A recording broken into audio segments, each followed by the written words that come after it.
সব আমার, এই সব আমার।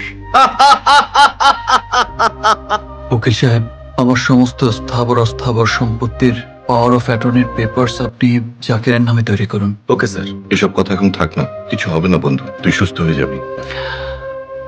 সান্ত্বনা দিচ্ছিস? আমি তো জানি আমার কি অবস্থা। তুই ছাড়া আমার কে আছে বল? সব তো তোকেই বুঝে নিতে হবে। না, তা ঠিক আছে, ওটা কোনো সমস্যা না, কিন্তু সমস্যা হচ্ছে ভাবি তোর জীবন সঙ্গী। অবশ্য ওনাকে দিয়েও লাভ নেই, তোর কিছু একটা হয়ে গেলে উনি তো ঠিকই বিয়ে করে সংসার শুরু করে দেবে। তখন না থাকবে বাড়ির বউ, না থাকবে বংশের নাম আর সম্পত্তি। স্যার, আমি তাহলে সমস্ত পেপারস রেডি করে আগামীকাল নিয়ে আসি। ঠিক আছে। না, অবস্থা ভালো না, দুদিন হলো বাসায় যান, বাসায় গিয়ে একটু রেস্ট করে সকালে চলে আসবেন। চলুন। আমি তো ওই বাড়িতে এসেছি শুধুমাত্র ওর জন্য। আমি ওকে ছাড়া ওই বাড়িতে যাব না। এখানে বসে পর্দা দেয়াল পাহারা দিয়ে তো লাভ নেই, বাড়ি গিয়ে ওর জন্য একটু দোয়া করুন, এটাই এখন জরুরি।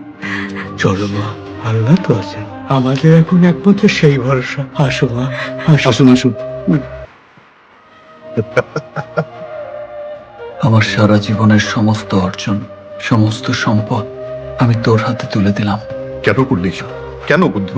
আমি তো তোর কাছে কিছু চাইনি, প্রয়োজন নেই আমার এত সব সম্পত্তি, তুই তো আমার সবচেয়ে বড় সম্পদ। আর আমার জীবনের সবচেয়ে বড় সম্পদ তুই। কথা বললে যন্ত্রণা বাড়বে, তুই একটু শান্তিতে ঘুমা।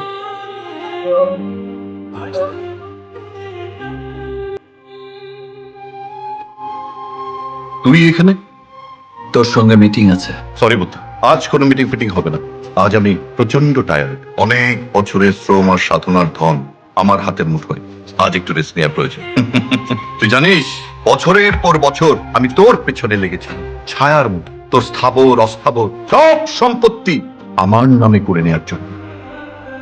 এই সব আমার, এই সব আমার, এই সব আমার, এই সব আমার।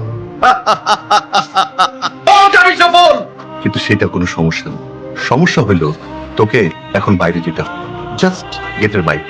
আমি আমার বন্ধু একটু শিয়ানা, তোর মতো বন্ধু বান্ধব আশেপাশে রেখে আমি ভুল করবো না। So out, out.